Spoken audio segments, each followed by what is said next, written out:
नमस्कार दोस्तों, कैसे हैं आप लोग। स्वागत है आपका इस YouTube चैनल पर। दोस्तों UP triple S C PET के लिए मैंने हिस्ट्री का बैच स्टार्ट किया है और मैंने आपको बताया था कि हम लोग सिलेबस के हिसाब से ही पढ़ेंगे। तो अगला चैप्टर क्या दिया गया है, वैदिक काल। सिंधु घाटी सभ्यता हम लोगों ने पढ़ लिया है पूरी तरीके से। तो देखिए वहाँ पर जो मैंने बताया था उसका टाइम पीरियड क्या था, 2500 से 1750 ईसा पूर्व तक था, यानी 1750 ईसा पूर्व तक था सिंधु घाटी सभ्यता। आपके दिमाग में आ रहा होगा कि ये सीधे सीधे 1500 BC से 600 BC आ रहा है, तो बीच में आ रहा है 250 साल का गैप। तो 250 साल गैप में क्या हुआ, ये सवाल आपके दिमाग में आना चाहिए। तो देखो सिंधु घाटी सभ्यता जो है ये ख़त्म हो रही थी। बाढ़ बताते हैं कि बाढ़ जो है इसकी मुख्य कारण था, बाढ़ जो है इसका मुख्य कारण था बताते हैं। उसके बाद क्या हुआ कि ऐसा नहीं है कि दुनिया ख़त्म हो गई थी, धीरे धीरे लोग विकसित हुए, ठीक है, फिर से हुए, अपने आप को मतलब जो है एक संवारा जो भी कह सकते हैं, और फिर धीमे धीमे बसना स्टार्ट हुआ आसपास जगह पर और किसानी करना स्टार्ट हुआ। तो 250 साल तक ऐसा चलता रहा। उसके बाद क्या आता है, वैदिक काल मानते हैं 1500 से, ठीक है। तो वैदिक काल में ये है कि मूल निवासी मानते हैं आर्यों को, तो हमें स्पेशली आर्यों के बारे में पढ़ना है और वेद पढ़ना है, ठीक है। तो हुआ ये कि जो 250 साल हुए, 250 साल के बाद क्या हुआ कि धीरे धीरे जो है आर्य आना विकसित हो गए, आर्य यहाँ पर आने लगे, ठीक है। तो देखिए आर्य क्या होते थे, आर्य जो थे अपने आप को बहुत ही श्रेष्ठ मानते थे और ये इनका जो एक मुख्य व्यवसाय क्या है, तो ये पशु को पालते थे। तो ये क्या होता था कि पशु को चराते थे और जहाँ पर चारा खत्म होता था, जो भी खाने पीने वाली पानी वाली वस्तुएं कम होती थी, तो उसकी खोजबीन करते आगे बढ़ते चले जाते थे। तो धीरे धीरे इन्होंने बसना शुरू किया, तो नदियों के पास बसना शुरू किया इन्होंने, क्योंकि वहाँ पर नदियाँ जो है पानी वानी मिलता था। जानवर जो इनके होते थे, बहुत संख्या में जानवर होते थे, बहुत संख्या में, ठीक है। तो ये लोग धीरे धीरे बसना शुरू हुए, ठीक है। तो यहाँ पर देखिए, अब यहाँ पर से सीधे सीधे सवाल ये बनेगा आपसे कि ये जो एक मिनट देखो, आर्यों के मूल निवासी ये आर्य कहाँ से आए थे, तो क्वेश्चन आपसे ये बनना स्टार्ट होगा। तो आर्य जो है कहाँ से आए थे, तो आर्य आए थे, आर्यों के बारे में जो मूल निवास के बारे में जो बात की गई है वो सबके अलग अलग तथ्य हैं। तो यहाँ पर जो 4 प्रकार को जो मैंने लिखे हैं यहाँ पे तथ्य, ये बहुत इंपॉर्टेंट है, इसी से क्वेश्चन आपसे बन जाएगा, ठीक है। वैसे क्या मानते हैं कि मध्य एशिया से मानते हैं। मैक्स मूलर की जो है एक बात ज़्यादा मानी जाती है कि मैक्स मूलर ने कहा है कि ये आर्य जो है मध्य एशिया के निवासी थे, वहीं से आए थे, ठीक है। और अपने बाल गंगाधर तिलक ने ये क्या माना है कि ये आर्कटिक क्षेत्र से आए थे। और दयानंद सरस्वती ने कहा है कि ये तिब्बत क्षेत्र से आए थे। कहाँ से आए थे, तिब्बती क्षेत्र से आए थे। और अवनीश चंद्र झा ने ये बताया है कि ये जो है सप्त सैंधव क्षेत्र से आए थे, ठीक है। तो ये 4 चीज़ें आपको याद रखनी है। देखिए मैंने उन चीज़ों को यहाँ पर नोट कर लिया है जिससे सीधे सीधे क्वेश्चन बनता है।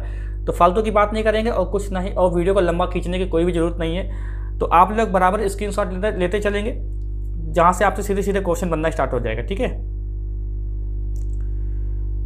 चलिए आगे देखते हैं। यहां पर देखो लिखा है कि आर्य लोग, अब इनकी भाषा कैसी थी। अब ये नहीं कह सकते कि ये लोग एक ही नस्ल के थे, ये नहीं कह सकते कि आर्य जो थे वो एक ही नस्ल के थे, ऐसा नहीं रहा। लेकिन हाँ, इनकी भाषा एक थी। तो ये देखिए क्या लिखा है कि इंडो यूरोपियन भाषा संस्कृत बोलते थे, संस्कृत। और देखिए जो संस्कृत नहीं बोलते थे इनको ये लोग अनार्य बोलते थे, पनी बोलते थे, अनार्य जो आर्य नहीं है वो अनार्य हो जाएगा, ठीक है। तो ये जो पहले से लोग यहाँ रहते थे, पहले से ही क्षेत्र में रहते थे, जो मैंने बताया कि जो गांव मतलब जो अपने आप को विकसित कर लिए थे, किसानी करते थे, रहते थे एक गांव के हिसाब से। तो उनको ये लोग जो आर्य थे उनको बहुत ही मतलब एक निम्न कहते थे, निम्न कि ये निम्न है, ये अच्छे लोग नहीं है, ठीक है। उनके साथ आए दिन बवाल होता था।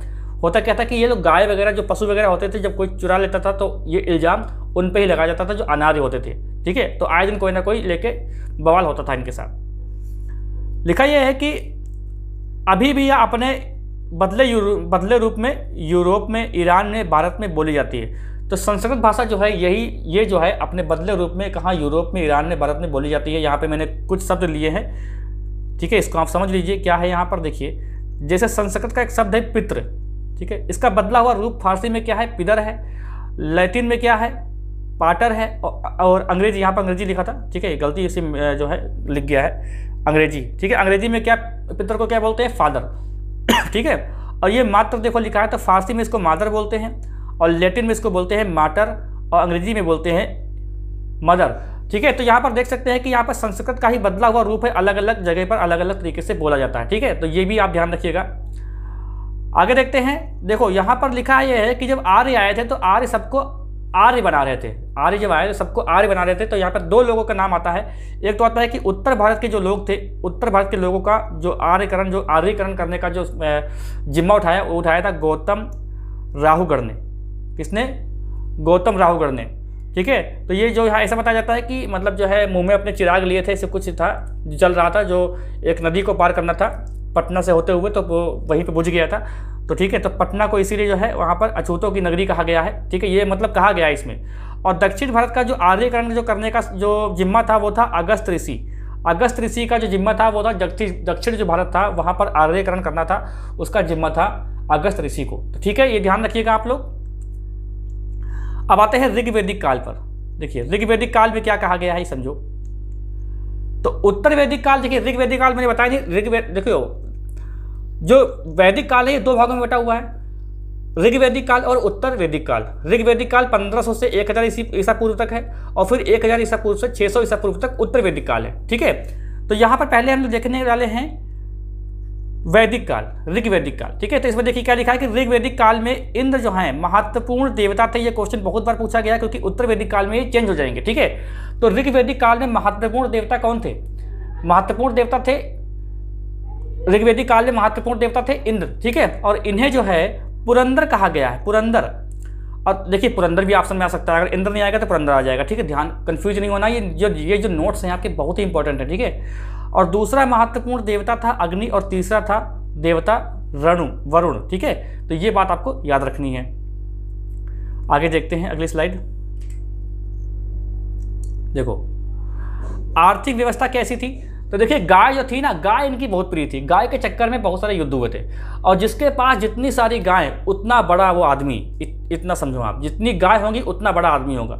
ठीक है, उसकी बहुत इज्जत होती थी जिसके पास बहुत सारी गाय होती थी। और गाय अगर चोरी हो जाए तब तो समझ लो पूरा सब लोग बवाली रखा है। ठीक है, तो गाय चोरी नहीं कर सकता था कोई, गाय चोरी। और जो राजा वगैरह होते थे उनका क्या काम था? उनका काम था गाय की खोज करना। ठीक है, तो गाय को अगण्य माना गया है। ये मुद्रा की परिचायक थी, जिसके मैंने बताया ना कि गाय जिसके पास जितनी ज़्यादा उतना बड़ा आदमी वो। और गाय को अगन्या कहा गया, मतलब गाय को आप मार नहीं सकते। ये अगन्या शब्द यूज़ किया गया है गाय के लिए। गाय को आप मार नहीं सकते, अगर मारते हैं तो आपको मृत्युदंड तक सजा दी जा सकती है। घोड़ा बहुत ही उपयोगी पशु था इनके समाज में। ठीक है, सामाजिक व्यवस्था क्या थी? देखिए बाल विवाह, तलाक, सती प्रथा, पर्दा प्रथा आदि प्रचलन नहीं था। ठीक है, ये सब प्रचलन में नहीं था कि बाल विवाह, छोटे पर से शादी कर दो, तलाक दे दो। सती मतलब सती प्रथा समझते हैं ना कि पति के मरने के बाद पत्नी को भी साथ में जिंदा जला दो या दफना दो। ठीक है, ये सती प्रथा। पर्दा प्रथा नहीं थी, पर्दा वगैरह नहीं करना था। आदि प्रचलन नहीं था। समाज का आधार परिवार था और समाज पितृ प्रधान था। ठीक है, चलिए आगे देखते हैं। तो ये जितने भी नोट्स लिखे हुए हैं सारे के सारे क्वेश्चन आपसे वन लाइनर में बन जाएंगे, तो आपको गलत नहीं करना है। देखिए जीवन भर जो अविवाहित रहने वाली जो महिलाएं थी उनको क्या कहा जाता है? उनको कहा जाता था अमाजू। क्या कहा जाता था? अमाजू। जो जीवन भर शादी नहीं करती थी, जो कुंवारी रहती थी, उनको अमाजू कहा जाता था। और राजनीतिक व्यवस्था कैसी थी? देखिए राजनीतिक जो व्यवस्था थी वो सरल और जो कबीलियाई संरचना पर आधारित थी। कबीले होते थे उन पर, एक छोटे छोटे कबीले होते थे, उन्हीं को मिला के एक राजनीतिक व्यवस्था वहाँ पर आधारित थी। ठीक है, और जो संपूर्ण कबीला होता था उसको कहते थे विश। क्या कहते थे? ये क्वेश्चन आया है। संपूर्ण कबीलों को क्या कहते थे? विश कहते थे। और परिवार समूह को ग्राम तथा ग्राम के प्रधान को ग्रामणी, ये ग्रामणी कहा जाता था। ठीक है, समझ में आ गया होगा आपको। आगे देखते हैं। देखिए अब आती है बात कि ऋग्वेदिक काल में कुछ नदियां हैं प्रमुख। ऋग्वेदिक काल में क्या है? कुछ नदियां हैं, तो उनके आपको नाम याद रखने हैं क्योंकि अब उनके नाम बदल चुके हैं। पहले नाम कुछ और थे, ये क्वेश्चन बहुत बनते हैं। तो आधुनिक नाम आप देख सकते हैं, आधुनिक नाम ये है और प्राचीन नाम ये है। तो झेलम जो नदी आप देखते हैं उसका प्राचीन नाम क्या था? उसका नाम था वितस्ता। क्या नाम था? वितस्ता उसका नाम था। और जो चेनाब नदी आप देख रहे हैं, चेनाब नदी, इसको बोलते थे अस्कनी। प्राचीन नाम क्या था इसका? अस्कनी। इसका स्क्रीनशॉट ले लीजिएगा। और रावी नदी, ये क्वेश्चन आपसे वन लाइनर बनता है कि रावी नदी का प्राचीन नाम क्या था, या फिर आपको दे दिया जाएगा कि परुसरी। परुसरी जो नदी है वो आधुनिक नदी किस नाम से जानी जाती है। ठीक है, तो ये क्वेश्चन ऐसे आपसे क्वेश्चन बनेंगे। रावी नदी जो है ये परुसरी नदी पर, परुसरी नदी जो है इसका प्राचीन नाम था। और सतलज नदी का नाम प्राचीन था शतुद्री। और व्यास नदी का जो प्राचीन नाम क्या था वो था विपाशा। ठीक है, गंडक नदी का था सदानीश। और गोमती नदी का पहले नाम क्या था? वो था गौमल। और काबुल का नाम था कुंभा। ठीक है, काबुल का नाम क्या था? कुंभा था। तो ये ध्यान रखिएगा आप लोग। अब देखते हैं ऋग्वेदिक देवी देवता। ऋग्वैदिक काल में देवी देवता कौन कौन से प्रमुख थे भाई, देख लो।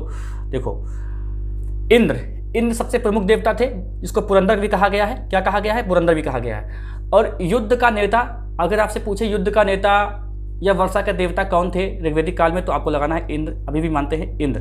तो युद्ध का नेता और वर्षा का देवता किसको माना गया है? इंद्र को माना गया है। और अग्नि देवता एवं मनुष्य के बीच जो है मध्यस्थ करने का काम किसका था? अग्नि देवता का था। और वरुण जो है, वरुण समुद्र का देवता और विश्व का नियामक, ठीक है।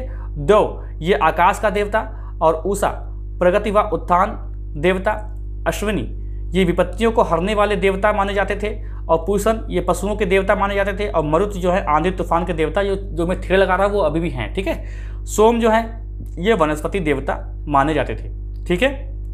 तो इसका आप लोग स्क्रीनशॉट चाहिए। इसमें देखो, इसको याद ही करना पड़ेगा, इसको कोई भी ट्रिक से आप याद नहीं कर सकते, इसको जो है याद करना पड़ेगा, रटना ही पड़ेगा आपको। अब देखो, आते हैं हम लोग ऋग्वेद पर। देखिए यहाँ पर मैं आपको ऋग्वेद अलग से पढ़ाऊंगा, बाद में जो ऋग्वेद से अलग से क्वेश्चन बनेंगे वो इसी वीडियो में देखेंगे हम लोग, ठीक है। ऋग्वेद हुआ, ठीक है, सामवेद हुआ, यजुर्वेद हुआ, ये सब देखेंगे हम लोग। तो पहले हम लोग कुछ खास बातें देख लेते हैं ऋग्वेद की, जो आपसे क्वेश्चन बनेगा यूपीट्रिपलएससी पीईटी में। अगर बनेगा तो यही से बनेगा, जो मैं पढ़ा रहा हूँ इसी से क्वेश्चन आपसे वैदिक काल में बन जाएगा, ठीक है। देखो, इस वेद में सूक्तों की संख्या कितनी थी? वो थी 1017, ठीक है, समझिए। 1017 जो है मतलब 1017 इसकी सूक्तों की संख्या थी, लेकिन जिसमें बाद में जो 11 सूत्र और जोड़े गए, जिसमें संख्या श्लोकों की कितनी संख्या हो गई थी? 1028 श्लोकों की संख्या हो गई थी। ये जो बाद में जो 11 जो सूक्त जोड़े गए थे, इनको बोलते हैं बालखिल्य। अगर ये पूछे क्वेश्चन में कि बालखिल्य की संख्या कितनी थी, तो 11 थी, ठीक है, 11 लगाना है आपको, ठीक है। और देखिए मंडल कितने थे, तो मंडल इसमें अभी भी है, मतलब ऐसा नहीं है। मंडल कितने हैं? देखो, मैं थे और हे बोल रहा हूँ, तो यहाँ पे कंफ्यूज नहीं होइएगा, ना इस पॉइंट को आप उठाइएगा कि सर आप थे बोल रहे थे या हे बोल रहे थे, ठीक है। देखो, मंडल की संख्या कितनी है? 10 मंडल है इसमें। 2 से 7 तक मंडलों को, जो 2 से 7 तक जो मंडल है, इनको कहा जाता था गोत्र।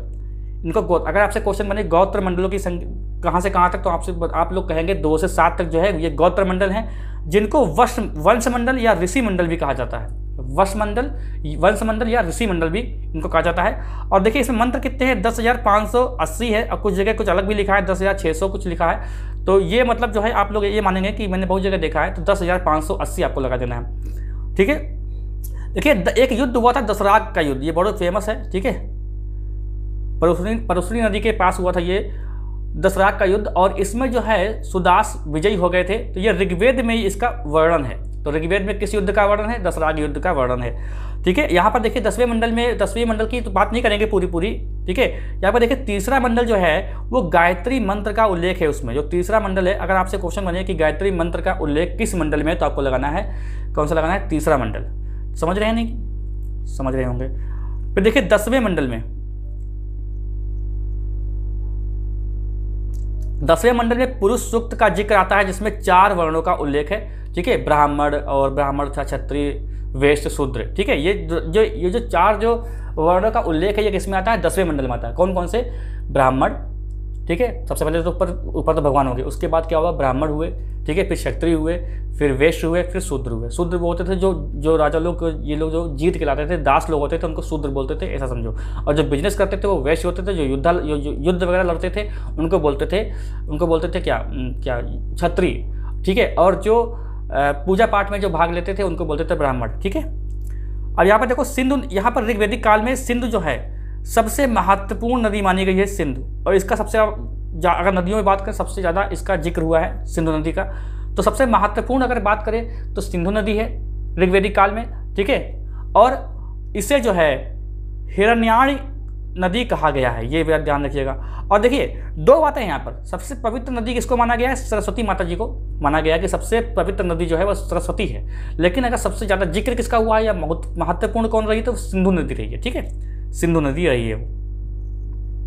और देखो यहाँ पर चीज़ देखो, यहाँ पर लिखा है कि इस वेद में हिमवंत नामक पर्वत चोटी का उल्लेख है। हिमवंत जो वर्तमान में एक हिमालय है, हमारा हिमालय पर्वत, उसी के बारे में बात हो रही है कि इस वेद में जो है ऋग्वेद में सबसे पुराना, देखिए सबसे पुराना ऋग्वेद है, ठीक है। उसके बाद तो जो भी हुआ है वो उत्तर वैदिक काल में रचनाएं हुई हैं, वो जो भी वेद बाद में हुए हैं वो उत्तर वैदिक काल में हुए, लेकिन ऋग्वेद जो है वो ऋग्वैदिक काल में, इसीलिए इसको ऋग्वैदिक काल बोलते हैं, ठीक है। सबसे पुराना वेद कौन सा है? ऋग्वेद है, ठीक है। तो देखिए इस वेद में हिमवंत नामक पर्वत चोटी का उल्लेख मिलता है, जो आज के समय में हिमालय पर्वत है, ठीक है। तो कहाँ किस वेद में मिलता है? ऋग्वेद में मिलता है। चलिए अब देखते हैं, आते हैं हम लोग उत्तर वैदिक काल के बारे में पढ़ लेते हैं। उत्तर वैदिक काल, तो देखिए सामवेद हुआ, सामवेद, यजुर्वेद, अथर्ववेद, ब्राह्मण ग्रंथों, ठीक है, आरण्यकों और उपनिषदों की जो रचना है वो उत्तर वैदिक काल में ही हुई थी। किस में हुई थी? उत्तर वैदिक काल में। देखिए मैं देख रहा हूँ कि इसमें 15 मिनट के आसपास हो रहा है, 16 मिनट के आसपास हो रहा है। तो यही अगर मैं बोर्ड पे पढ़ाऊँ तो काफ़ी समय लग जाएगा, ये 2-3 क्लास में खत्म होगा। यहाँ पे फ़ायदा ये है कि सब कुछ पहले से ही लिखा हुआ, हालांकि मुझे कुछ अटपटा लगता है समझाने में, क्योंकि सब कुछ पहले से लिखा हुआ है और मुझे समझ में नहीं आता कि मैं क्या लिखूँ, क्या आपको समझाऊँ। तो मैंने सब कुछ लिख दिया है, ताकि मतलब जो है आप अगर चाहें तो स्क्रीनशॉट ले लें, ठीक है। बाकी जो कुछ नहीं है मैं इसको समझा दे रहा हूँ, लेकिन हाँ वीडियो आप बराबर पूरा देखते रहिए, क्योंकि जो आवाज़ आपके कानों में जा रही है उससे भी काफ़ी फ़ायदा मिलेगा आपको, ठीक है। ऐसा नहीं कि आप स्क्रीनशॉट ले लेके काम चला रहे हैं, ऐसा मत करना, ठीक है। देखिए इसमें अगर बात करें, अगर उत्तर वैदिक काल में, देखिए उत्तर वैदिक काल में बहुत सारे चेंजेस हो गए थे। देखिए कुरु, पंचाल, काशी, ठीक है, इसी काल के मुख्य जनपद थे, ठीक है। देखो यहाँ पर क्या हुआ कि जो कबीले होते थे, कबीले एक दूसरे में विलीन होकर जनपदों के रूप में आ गए थे। कबीले जो थे पहले कबीले अलग अलग थे जिनको विश कहते थे, फिर वो कबीले क्या हुआ आपस में मिल गए थे और वो एक जनपद के रूप में सामने आ गए थे। और समाज में देखो स्त्रियों की दशा में गिरावट आई थी। देखो ऋग्वेदिक काल में ऐसा नहीं था, ऋग्वेदिक काल में ऐसा नहीं था बिल्कुल भी, सबको बराबर का दर्जा था, ठीक है। लेकिन समाज में जो उत्तर वैदिक काल आया उसमें क्या हुआ कि समाज में स्त्रियों की जो दशा थी उसमें गिरावट आ गई थी और जाति प्रथा के कर्म आधार पर हो रही थी। मतलब जो आप कर्म, जिससे कि आपकी जो जाति उसी के हिसाब से आप कर्म करेंगे, ठीक है। पहले ऐसा नहीं था, लेकिन उत्तर वैदिक काल में आते आते ये सब ऐसा होने लगा था, ठीक है। यहाँ पर देखो लिखा है कि पशुपालन की अपेक्षा कृषि आर्थिक जीवन का मुख्य हुआ। देखो पहले क्या था? पशुपालन था, ठीक है, और कृषि था, ठीक है। अब यहाँ पर क्या हुआ कि पशुपालन की अपेक्षा जो है कृषि आर्थिक जो है जीवन का मुख्य आधार हो गया था उत्तर वैदिक काल में। और हल को इसमें कहा जाता था सिरा, ये आपको ध्यान रखना है, हल को सिरा कहा जाता था। इंद्र के स्थान पर प्रजापति सर्वाधिक प्रिय देवता बने। पहले इंद्र थे, मैंने कहा था कि बदल जाएंगे, और यहाँ से क्वेश्चन बनता है उत्तर वैदिक काल में सबसे प्रिय जो देवता थे वो थे प्रजापति, और ऋग्वेदिक काल में कौन थे? वो थे आपके इंद्र, जिसको पुरंदर भी कहा गया है, ठीक है। तो ये आपको समझ में आ गया ऋग्वेदिक, ये उत्तर वैदिक काल में। आगे देखते हैं। अब देखो यहाँ पर लिखा है यजुर्वेद। तो यजुर्वेद का मतलब क्या होता है? वे वेद कर्मकांड प्रधान ग्रंथ है, ठीक है। ये वेद जो है कर्मकांड यानी युद्ध से संबंधित है, और गद्य और पद्य में दोनों में लिखा हुआ है, ठीक है। और साम वेद आता है, साम वेद, तो किस वेद का अर्थ गान है या संगीत से है? तो ये साम, यहाँ पर साम लिखा है, ठीक है। साम का अर्थ क्या है? गान से है। और साम वेद का संकलन ऋग्वेद पर आधारित है, क्योंकि इसमें जो 1810 जो छंद हैं, ठीक है, क्योंकि इसमें कुल कितने छंद हैं? 1810, जिसमें से 75 को छोड़कर सभी ऋग्वेद में भी हैं। तो ये अगर आपसे पूछे कि कौन सा वेद जो है ऋग्वेद पर आधारित है, तो आपको लगाना है सामवेद, ठीक है, सामवेद। अभी देखो यहाँ पर डिटेल में नहीं लिखा, अभी हम एक कॉलम में देखेंगे जहाँ पर सारी चीज़ें एक साथ लिखी हुई हैं, ठीक है। ये मत सोचिएगा कि यहाँ पर सर आपने उपवेद नहीं पढ़ाया और ये ब्राह्मण वेद नहीं पढ़ाया, सब ठीक है। तो ये सब पढ़ाऊंगा मैं आपको, सब नीचे लिखा हुआ है। अब यहाँ पर देखिए एक चीज़ और देखो, अथर्ववेद। अथर्ववेद क्या है कि इसका तात्पर्य है पवित्र जादू। अभी अथर्ववेद जो है सबसे बाद में लिखा गया, अथर्ववेद जो है ग्रंथ जो है, ये वेद जो है सबसे बाद में आया, सबसे बाद में। और अंधविश्वास, इसमें बहुत सारा जादू टोना होता था, अंधविश्वास है, रोग निवारण के बारे में कुछ तंत्र मंत्र दिया गया है, जादू टोना इसके बारे में है, ठीक है। चलिए अगला देखते हैं। देखो मैंने बताया था कि आपको यहाँ पर मिल जाएगा, देखिए यहाँ पर वेद है, यहाँ पर उसके ज्ञानी हैं, और प्रिय ब्राह्मण है, और फिर उपवेद है, ठीक है। उपवेद के देखिए, उपवेद के ज्ञानी अलग हैं और वेद के अलग ज्ञानी हैं। तो ये मत सोचिएगा कि सब एक ही साथ लिखा हुआ है, तो ऐसा मत सोचिएगा, ठीक है। थोड़ा इसको बड़ा ही कर दे तो ज़्यादा अच्छा रहेगा।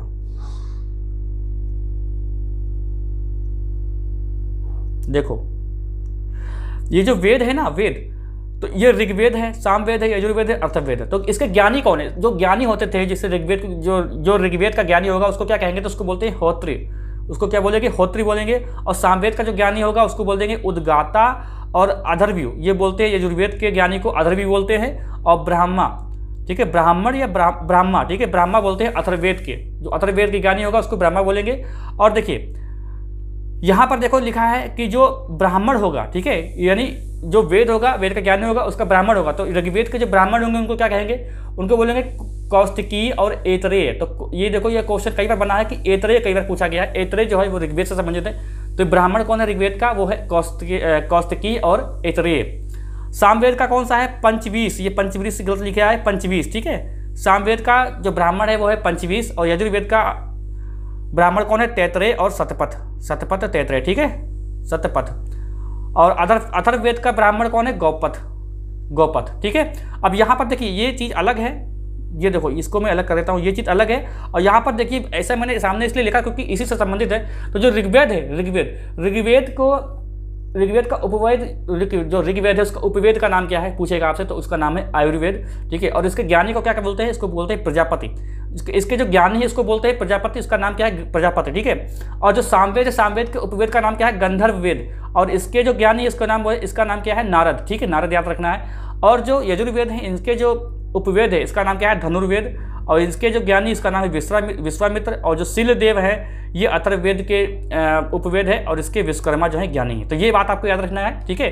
तो ये क्वेश्चन आप ये जो कॉलम देख रहे हो ये बहुत इंपॉर्टेंट है, ये आपको रटना पड़ेगा, आपको देखना पड़ेगा, क्योंकि इससे क्वेश्चन अगर बन जाएगा तो आप गलत ना करिएगा, ठीक है। अब यहाँ पर समय लगाना बेकार है, आगे चलते हैं, क्योंकि यही चीज़ आपको याद तो करनी पड़ेगी ये चीज़, ठीक है। थोड़ा सा इसको हल्का सा कम करते हैं, आपको दिख तो रहा होगा, मुझे समझ में नहीं आ रहा कौन सा पेज लगाऊं। देखो उपनिषद, आप देखते हैं उपनिषद क्या है, उपनिषद क्या है भाई देख लो। एक मिनट देखो, कुछ रहेगा क्या, कुछ रह गया क्या ये? नहीं, देखो उपनिषद क्या है कि इसका शाब्दिक अर्थ क्या होता है? विद्या से। इसका शाब्दिक अर्थ उस विद्या से है जो गुरु के समीप बैठकर एकांत में सीखेंगे तो वो हो जाएगा उपनिषद, ये इसका शाब्दिक अर्थ है। तो इनकी संख्या कितनी? इनकी संख्या 108 है, लेकिन 13 को ही मान्यता प्राप्त है। तो इसमें देखिए सबसे, अगर पूछे कि सबसे बड़ा और सबसे प्राचीन उपनिषद कौन सा है, तो उसका नाम है बृहदनारायण उपनिषद। क्या नाम है उसका? बृहदनारायण उपनिषद, ठीक है। और मुंडोक उपनिषद, ये तो क्वेश्चन बहुत बार आया कि मुंडोक उपनिषद में जो है सत्यमेव जयते की चर्चा मिलती है। सत्यमेव जयते किससे लिया गया है? तो मुंडोक उपनिषद से लिया गया है, ठीक है। तो ये ध्यान रखेंगे, ये आपका उपनिषद हो गया। वेदांग देखो, वेदांग क्या है? वेदांग की रचना आखिर हुई क्यों थी? वेदांग की रचना क्यों हुई थी? तो वेदांग की रचना हुई थी वेदों का अर्थ समझने के लिए, वेदों का अर्थ समझने के लिए रचना की गई थी। और इनकी संख्या है 6, और 6 संख्या आपसे पूछ ले तो आप बता दीजिएगा। शिक्षा, कल्प, व्याकरण, निरुक्त, छंद, ठीक है। और ये ज्योतिष लिखा हुआ है, ज्योतिष, ठीक है। तो ये आपके वेदांग है। ये वेदांग जो है ये वेदों का अर्थ समझने के लिए इसकी रचना। अगर वेदों के अर्थ समझने के लिए आपसे पूछे किसकी रचना की गई थी तो आपको लगाना है वेदांग, ठीक है, गलत मत करिएगा, ठीक है। आगे देखते हैं, देखो पुराण देखो, पुराणों की संख्या कितनी है? पुराणों की संख्या है 18, लेकिन 18 आपको नहीं पढ़ना है। सबसे प्राचीन जो है वो मत्स्य पुराण है, सबसे प्राचीन मत्स्य पुराण है, जिसमें सातवाहन वंश की जानकारी मिलती है। किस पुराण से सातवाहन वंश की जानकारी मिलती है? तो आपको लगाना है मत्स्य पुराण। और विष्णु भगवान के 10 अवतारों की चर्चा इसी में की गई है, ठीक है, मत्स्य पुराण में सबसे पुराना है ये। और विष्णु पुराण में अगर मौर्य वंश की जानकारी की बात करते हैं तो मौर्य वंश की जानकारी जो मिलती है वो किसमें मिलती है? वो मिलती है विष्णु पुराण में। विष्णु पुराण में मौर्य वंश की जानकारी मिलती है। और वायु पुराण में गुप्त वंश की जानकारी मिलती है। वायु पुराण में अगर गुप्त वंश की जानकारी आपको चाहिए तो आप वायु पुराण पढ़ लीजिए। तो वायु पुराण में, ठीक है, ये क्या है? ये 3 मैंने आपको मुख्य बताया, टोटल 18, ठीक है, 18 पुराण है, जिसमें मत्स्य पुराण सबसे पुराना पुराण है, ठीक है। आगे देखो, अब यहाँ पर देखिए क्या देख लेते हैं, छोटी सी बात देख लेते हैं कि सिंधु सभ्यता और वैदिक सभ्यता में जो अंतर है वो क्या है, समझो। देखो ये समझ लो, वैदिक सभ्यता और सिंधु सभ्यता। देखिए ये वैदिक सभ्यता थी, ये जो वैदिक सभ्यता थी ये ग्रामीण सभ्यता थी, ग्रामीण। और जो सिंधु सभ्यता थी ये नगरीय सभ्यता थी, ठीक है। लोहे से बने उपकरण प्राप्त हुए हैं यहाँ पर। देखिए लोहा यहाँ पर खोज लिया गया था, लेकिन यहाँ पर नहीं प्राप्त हुए हैं। घोड़ा एक महत्वपूर्ण पशु था इसमें, लेकिन घोड़े के निश्चित साक्ष्य नहीं मिले हैं। ये मैंने कल भी बताया था, घोड़े के साक्ष्य मतलब घोड़े के बारे में कोई निश्चित साक्ष्य वहाँ पर नहीं मिले, मैंने बताया था, ठीक है। हालांकि अवशेष वगैरह मिले हैं। यहाँ पर देखिए गाय को विशेष स्थान प्राप्त है, लेकिन सिंधु घाटी सभ्यता में क्या है कि मुद्राओं पर गाय का अंकन ही नहीं है। प्रमुख पशु क्या है? गाय है। वैदिक सभ्यता में, वैदिक काल में प्रमुख पशु गाय थी, लेकिन प्रमुख पशु बैल है सिंधु घाटी सभ्यता में। लोहे की खोज हो गई थी, लोहे की खोज हुई थी किसमें? वैदिक काल में। और वैदिक काल में, उत्तर वैदिक काल में लोहे की खोज हुई थी, ये ध्यान रखिएगा। देखिए उत्तर वैदिक काल में सब कुछ चेंज हो गया था, वहाँ पर रिश्वत भी होने लगी थी, राजाओं को भेंट देने लगे थे, जो बलि के नाम से जानते थे। बलि, ठीक है, बलि, यहाँ पे लिख दूं मैं बलि, ये वाला बलि, ठीक है, ये बले बलि, तो बलि कहते थे। तो यहाँ पर देखो लोहे की खोज हुई थी वैदिक काल में, और कांसे की खोज हो गई थी सिंधु घाटी सभ्यता में। यहाँ पर जो समास था ये पितृ सत्तात्मक समास था और मातृ सत्तात्मक समास था सिंधु घाटी सभ्यता में। तो देखिए जो क्वेश्चन बचेंगे अभी क्या करेंगे हम लोग इनको देखेंगे, ठीक है। फिर जब जैसे कि पूरा कम से कम 4-5 क्लासेस हो जाएंगी उसके बाद क्या करेंगे एक साथ हम लोग कम से कम जितने क्वेश्चन बनेंगे जो अभी तक पूछे गए हैं ऋग्वेदिक काल से, सिंधु घाटी सभ्यता से, आगे जो महाजनपद आएंगे अशोक से संबंधित होंगे उनको हम लोग देख लेंगे। जितने भी क्वेश्चन बने, मेरे पास बहुत सारे प्रैक्टिस सेट रखे हुए हैं, उनको कलेक्ट करना है और जो क्वेश्चन बचेंगे हम लोग उनमें देख लेंगे, ठीक है। जो वन लाइनर क्वेश्चन होंगे हम लोग उन्हीं में देख लेंगे, तो दिक्कत नहीं होगी। तो जो क्वेश्चन बस ये है कि आपको सारे वीडियोज़ देखने हैं, बहुत ध्यान से देखने हैं, कहीं पर भी स्किप नहीं करना है। तो अगर आप लोग देख रहे हैं तो बराबर इसी पे बने रहिएगा, ठीक है। इसी चैनल पे बने रहिए, आपको सारी चीज़ें यहाँ पे मिलेंगी। पॉलिटी चली रही है, ज्योग्राफी भी स्टार्ट हो जाएगी और हिस्ट्री भी चल रही है, ठीक है। तो जो क्वेश्चन बचेंगे वो हम लोग ऑब्जेक्टिव जो सेट होता है उस पर इसको देख लेंगे, तो सारे क्वेश्चन आपके कवर हो जाएंगे, कोई भी क्वेश्चन बचेगा नहीं, ठीक है। तो अगर यहाँ पर कोई भी चीज़ किसी चीज़ को लेके डाउट है आपको तो आप लोग कमेंट करिएगा, मैं उसका रिप्लाई कर दूंगा, नहीं तो उसको अगली क्लास में डिस्कस कर लेंगे। और अब देखिए सब कुछ सही हो गया तो इसको भाई सपोर्ट करें, देखा करें, चैनल को सब्सक्राइब कर ले नहीं किया है तो, और अपने साथियों को भी इसके साथ साथियों को भी जो है जोड़े इसमें, उनसे भी बताएं कि भाई इस चैनल को सब्सक्राइब कर ले, यहाँ पर पढ़ाई कर ले, ठीक है। तो मिलते हैं हम लोग अगली क्लास में। पूरा वीडियो देखने के लिए आपका बहुत बहुत धन्यवाद। वीडियो को लाइक जरूर करना।